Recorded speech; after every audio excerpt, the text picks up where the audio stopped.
오늘 우리에게 주신 하나님 말씀은 사도행전 5장 27절부터 32절까지 말씀입니다. 한 목소리로 읽겠습니다. 그들을 끌어다가 공회 앞에 세우니 대제사장이 물어 이르되 우리가 이 이름으로 사람을 가르치지 말라고 엄금하였으되 너희가 너희 가르침을 예루살렘에 가득하게 하니 이 사람의 피를 우리에게로 돌리고자 함이로다. 베드로와 사도들이 대답하여 이르되 사람보다 하나님께 순종하는 것이 마땅하니라. 너희가 나무에 달아 죽인 예수를 우리 조상의 하나님이 살리시고 이스라엘에게 회개함과 죄사함을 주시려고 그를 오른손으로 높이사 임금과 구주로 삼으셨느니라. 우리는 이 일의 증인이요 하나님이 자기에게 순종하는 사람들에게 주신 성령도 그러하니라 하더라. 아멘. 예, 링컨 대통령이 이끄는 북군, 이 북군이 남부 연합군에게 한참 밀리고 있을 때입니다. 이러다가 전쟁에 질 것만 같은 그런 어려운 상황에 닥쳤던 때가 있는데, 그때 참모 중에, 백악관 참모 중에 한 사람이 링컨 대통령에게 이렇게 말을 했더랬습니다. 각하, 이럴 때 하나님이 확실히 우리 편이라면 얼마나 좋겠습니까? 그러면 우리가 무조건 이길 수 있을 텐데요. 들어보셨던 말씀이죠? 그때 링컨 대통령이 뭐라고 했는지 기억하시나요? 이렇게 대답을 했습니다. 이 사람아, 하나님이 우리 편이 아니라 우리가 하나님 편에 서 있어야 되는 거네. 많이 들어보셨던 말씀입니다. 근데 이거하고 거의 비슷한 상황이 2차 대전 당시에 영국에서도 있었습니다. 독일군의 공습이 날마다 계속되고 있었는데 당시 영국으로서는 거기에 대응할 뾰족한 방법이 없었습니다. 군사력이 밀렸던 거죠. 속수무책으로 당하고만 있던 그런 때입니다. 이러다가 런던 시내 전체가 다 폭파당하겠다. 그건 물론이고 런던 오래되다 보니까 이제 귀중한 문화재도 많이 있지 않습니까? 이것까지 전부 다 사라져서 버릴 그런 위기에 있었습니다. 그때 영국의 수상 처칠이었었죠. 처칠에게 참모 중에 한 사람이 백악관 참모하고 똑같은 말을 했더랬습니다. 이렇게요. 각하, 이럴 때에 하나님이 우리 편이면 얼마나 좋겠습니까? 하나님이 우리 편이면 얼마나 좋겠습니까? 자, 이 말에 처칠이 뭐라고 대답을 했을까요? 여러분이 처칠 수상이었다면 이 말에 뭐라고 대답을 하시겠습니까? 이 상황에서. 방법은 없죠. 날마다 폭격은 되고 도시는 부서지고 있고. 처칠이 이렇게 대답했답니다. 걱정 말게. 하나님에게도 선택의 폭이 별로 없네. 히틀러 아니면 나. 둘 중에 하나를 선택하셔야 되는데 둘 중에 누구를 선택하셔야 되겠나? 나는 하나님을 믿고 있네. 이게 처칠의 대답이었답니다. 자, 사람 편일지 하나님 편일지 그게 문제입니다. 사람 편이 될지 하나님 편이 될지. 자, 본문의 배경은요. 오늘 말씀의 배경은 오순절에 성령께서 강림하시고 나서 얼마 되지 않았을 때, 그리 오래되지 않았을 때입니다. 성령 충만을 체험한 제자들, 그 전에는 두려워서 숨어 있었습니다만 이제는 그렇지 않았죠. 이제 밖으로 뛰쳐나와서 많은 사람들 앞에 담대하게 외쳤습니다. 나사렛 예수가 메시아다. 이렇게 공개적으로 증언하는 그런 상황이 오순절 성령 강림 이후에 생겼지 않습니까? 자, 십자가에 달려 돌아가셨던 예수님이 살아나셨고 하늘에 오르셨다. 이 내용이 제자들의 메시지의 중심이었더랬습니다. 성령께 이끌려서 전하는 이 말씀에 마음의 찔림을 받은 사람들이 하루에도 수천 명씩 그리스도인이 되는 그런 역사가 막 일어나고 있던 때입니다. 자, 이렇게 되니까 권력자들의 감시 대상이 됩니다. 이 제자들이. 사도행전에서는 그거 보시면은 성전 미문 앞에 앉아서 구걸하던 나면서 못 걷게 된 일을 나사렛 예수의 이름으로 일으켜 세운 일이 생기지 않습니까? 근데 이 일 때문에 나사렛 예수의 이름으로 나면서 못 걷게 된 일을 일으켜 세운 일 때문에 사내들인 공회가 베드로와 요한을 붙잡아다가 경고를 합니다. 더 이상 예수의 이름으로 말하지도 말고 가르치지도 말라. 자, 그렇지만 사도들이 이 말을 들었나요? 안 들었습니다. 그 후에도 사도들은 달라지지 않았고 여전히 예수의 이름으로 말하고 가르치고 전하고 그랬습니다. 자, 마음에 이렇게 하다 보니까 그리스도인 숫자가 많이 늘어나니까 마음에 시기가 가득하게 된 대제사장들과 권력자들, 이 사람들이 사도들을 다시 붙잡아 옵니다. 다시 붙잡아다가 옥에 가두어 버리죠. 옥에 가두어 버리고 그 다음날 아침에 공회와 이스라엘 족속의 원로들을 다 소집합니다. 공회와 이스라엘 족속의 원로들을 다 재판하려는 거죠.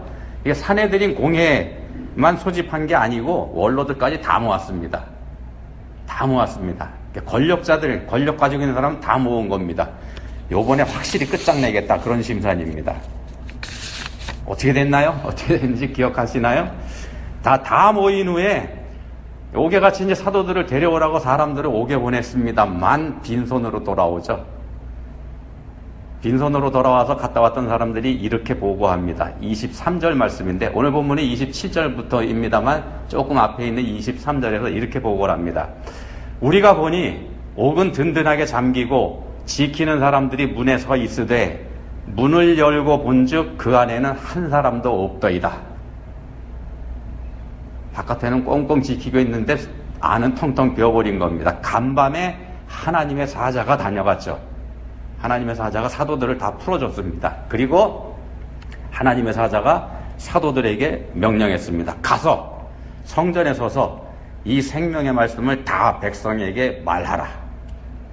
상식적으로 보면은요, 풀려나서는 빨리 도망치는 게 그 상식입니다. 근데도 불구하고 하나님의 사자는 성전에 서서 말씀을 전하라 이렇게 했고요. 사도들은 또 그 말씀을 그대로 실천합니다. 아침 일찍부터 많은 사람들 앞에서 또다시 예수 그리스도의 부활을 전합니다. 대놓고 하는 겁니다. 대놓고. 당연히 다시 붙잡혀가겠죠. 왜 풀어주셨을까요? 하나님의 사자가. 자, 감쪽같이 사라진 죄수들 때문에 우왕좌왕하고 있던 권력자들이 이 소식을 듣고 사도들을 가서 당장에 잡아다가 재판자리에 세웁니다. 본문이 바로 그 장면입니다. 본문이 그 재판자리에 있었던 일입니다. 대제사장이 사도들에게 호통을 칩니다. 본문 28절입니다.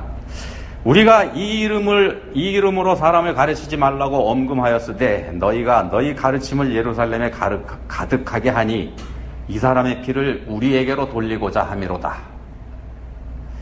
최고 권력자들이 다 모인 가운데서 그 중에 제일 높은 대제사장이 호통을 치는 겁니다. 생각해 보십시오. 이게 얼마나 무시무시했을까. 그 권세와 위엄이 대단했지 않겠습니까? 자, 근데 이 촌뜨기에 불과한 사도들, 여기에 전혀 주눅들지 않고 이렇게 대답을 합니다. 사람보다 하나님께 순종하는 것이 마땅하니라. 사람보다 하나님께 순종하는 것이 마땅하니라. 자, 모인 사람들 대부분이 종교 지도자들입니다. 종교 지도자들. 백성들에게 하나님을 가르치는 사람들이죠. 근데 그 사람들을 향해서 하는 말입니다. 사람보다 하나님을 순종하는 것이 마땅하니라. 이 무슨 말입니까? 하나님 우리 편에 계신다 이 얘기지 않습니까? 하나님 우리 편에 계신다. 당신들 편에 계시지 않다. 어떻게 이런 말을 할 수 있을까요? 이런 배짱이 어디서 나올까요? 가만히 생각하고 해보면 대단한 배짱 아닙니까? 자, 이스라엘을 이집트에서 해방시킬 때, 한참 거슬러 올라가서 출애굽할 때, 하나님께서는 완악한 애굽의 바로에게 10가지 재앙을 내리시지 않습니까? 10가지 재앙을 내리셨습니다. 기적을 보여주시면서 하나님을 깨닫게, 하나님을 알게 해주셨지만, 바로는 마음을 닫아버리고 스스로 멸망을 자처하는 어리석고 미련한 버티기를 계속했지 않습니까? 우리가 가만히 읽어보면 이 바로가 이해가 안 갈 만큼 미련한 짓을 합니다. 이해가 안 갈 만큼 버팁니다. 왜 그랬을까요? 딴 거 아닙니다. 배후에 사탄이 있었기 때문에, 사탄이 바로를 조종했기 때문에 그렇게 미련한 짓을 합니다. 하나님이 조정하도록 내버려 두신 거죠. 자, 근데요, 이 과정에서 바로가 이스라엘 사람들을 유혹했습니다. 우리가 성경을 읽으면서도 잘 깨닫지 못하는 내용인데, 이 과정에서 바로가 이스라엘 사람들을 유혹합니다. 바로가 이스라엘을 유혹합니다만 사실은 사탄이 유혹을 하는 거죠. 근데 이 유혹이 굉장히 심각합니다. 우리가 잘 몰라서 그냥 넘어가는데 굉장히 심각합니다. 한번 들어보십시오.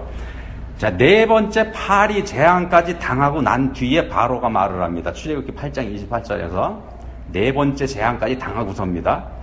내가 너희를 보내리니, 이제 항복을 하는 거죠. 내가 너희를 보내리니 너희가 너희의 하나님 여호와께 광야에서 제사를 드릴 것이나 너무 멀리 가지는 말라.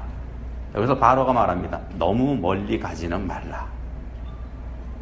보내줄 테니까 멀리 가지 말고 제사 끝나면 얼른 돌아와라. 그 얘기지 않습니까?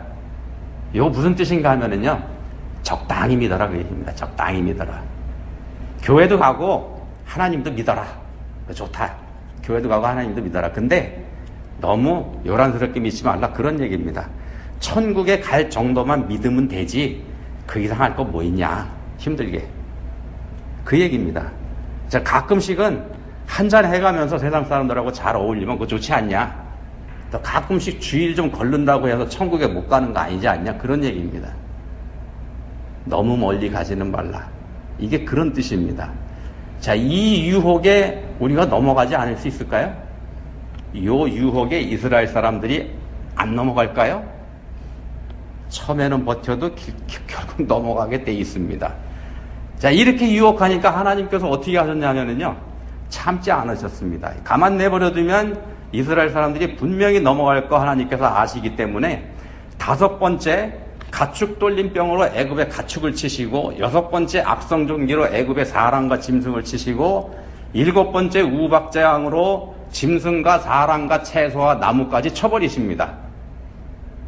사정없이 돌려대시는 겁니다. 다섯 번째, 여섯 번째, 일곱 번째.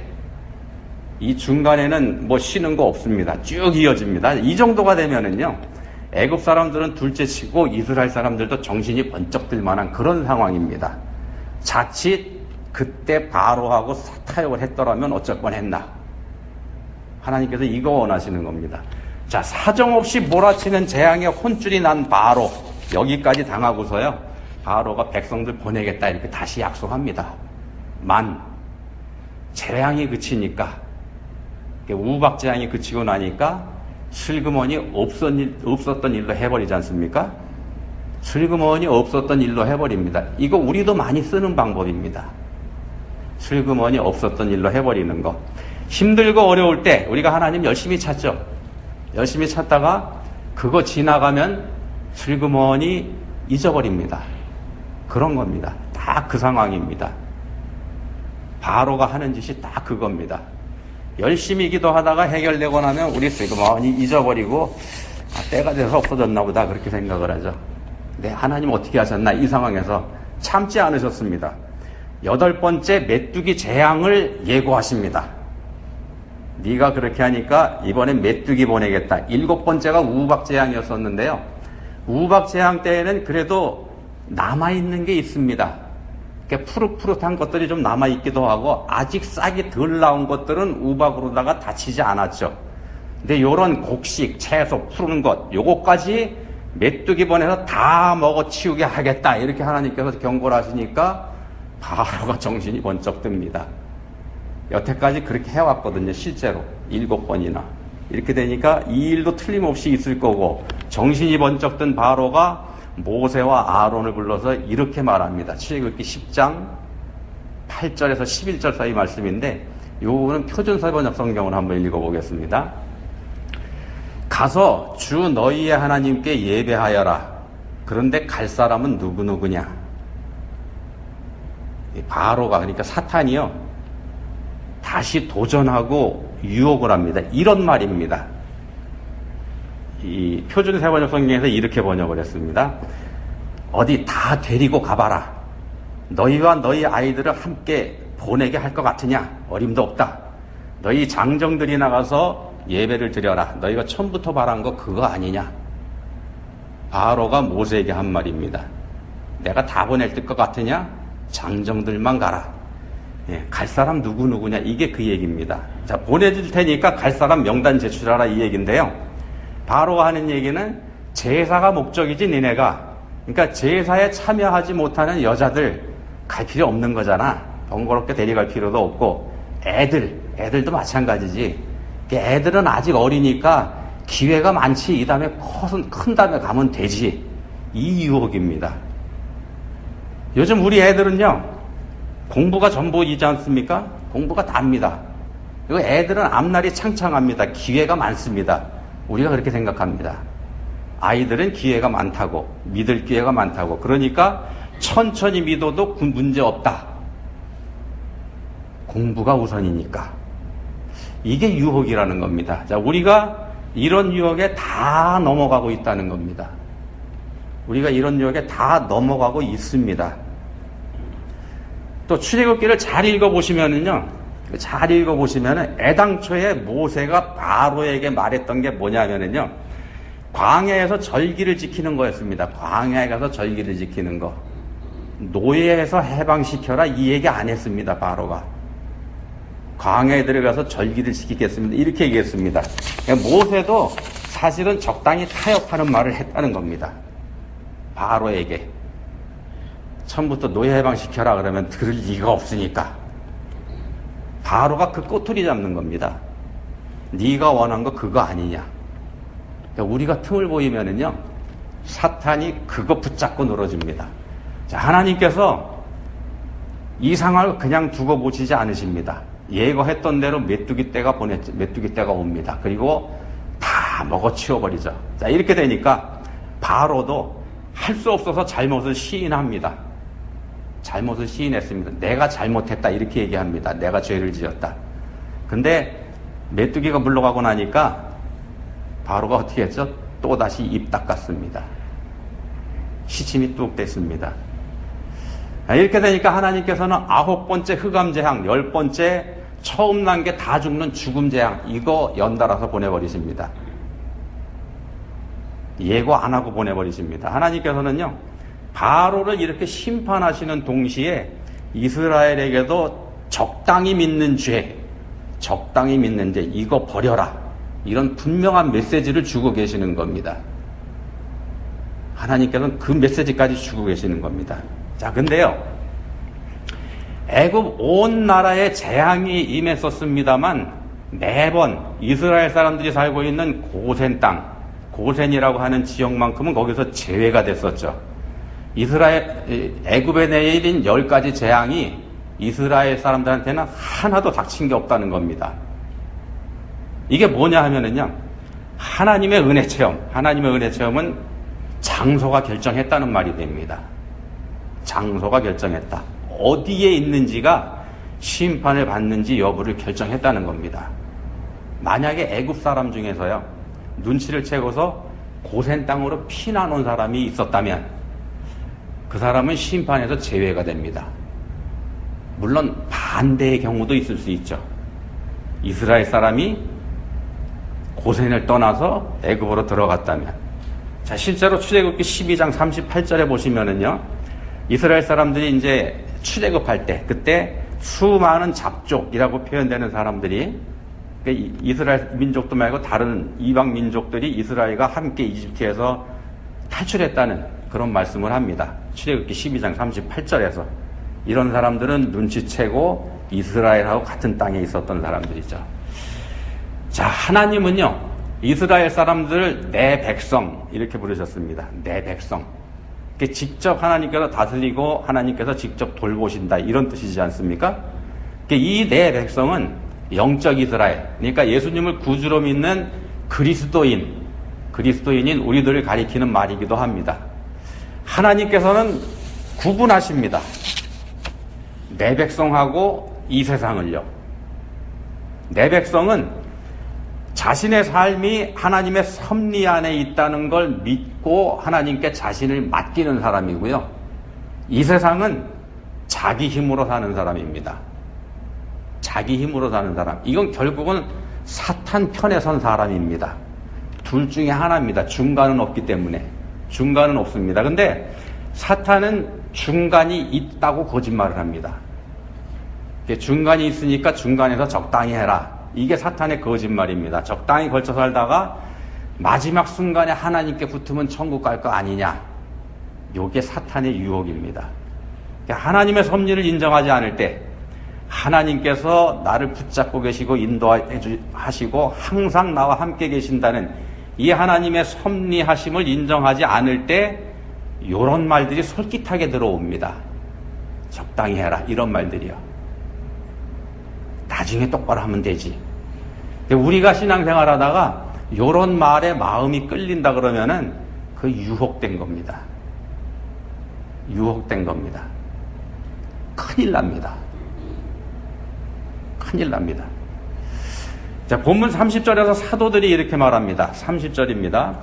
너희가 나무에 달아 죽인 예수를 우리 조상의 하나님이 살리시고, 여기서 예수님이 나무에 달려 죽었다 이렇게 표현합니다. 나무에 달려 죽인 예수 이렇게 되어 있죠.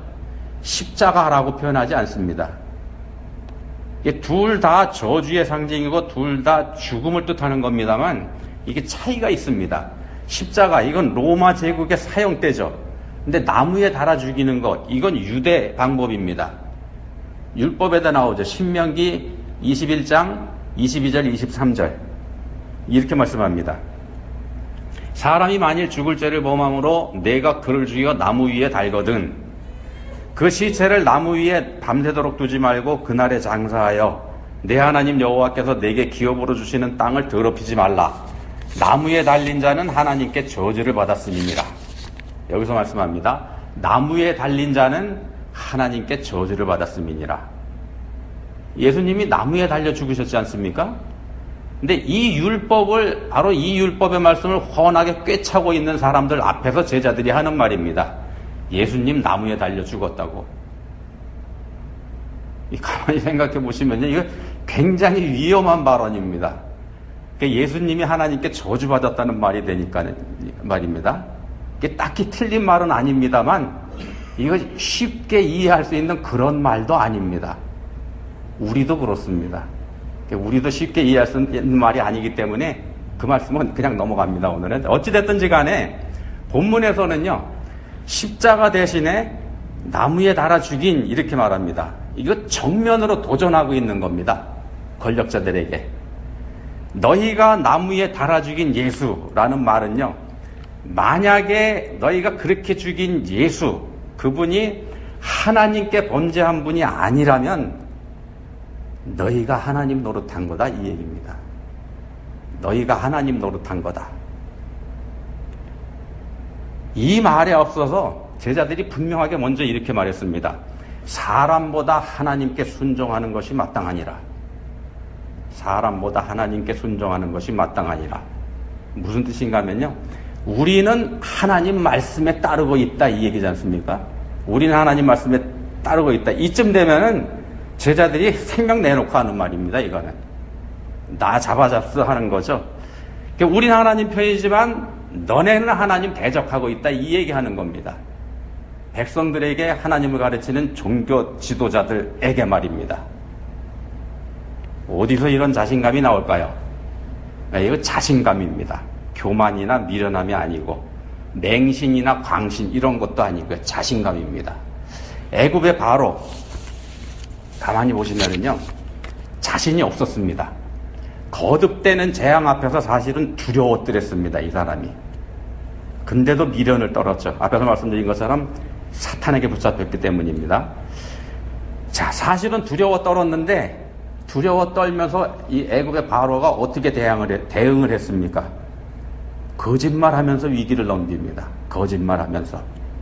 사도행전에서는요, 성령 충만한 제자들이 하나님의 말씀을 전했을 때 자기들이 십자가에 매달아 죽인 예수님의 부활을 증거했을 때 그 말을 들은 보통 사람들, 유대 보통 사람들이 마음의 찔림을 받아들였습니다. 그리고 회개하고 돌아오는 역사가 있었죠. 자, 본문의 지도자들은 어땠을까요? 마음의 찔림 받았을까요? 이 사람들은? 네, 이 사람들도 마음의 찔림 받았습니다. 본문을 우리가 오늘 32절까지 보고 있습니다만 33절에 바로 이어지는 33절에서 이렇게 말씀합니다. 그들이 듣고 크게 노하여 사도들을 없이 하고자 할 때 듣고 크게 노했다, 이렇게 말씀합니다. 마음에 찔림이 왔다는 거죠. 근데 불행하게도 그 다음이 슬플 뿐입니다. 그 다음이 슬퍼졌습니다. 크게 노해서 사도들을 없애려고 했으니까 말입니다.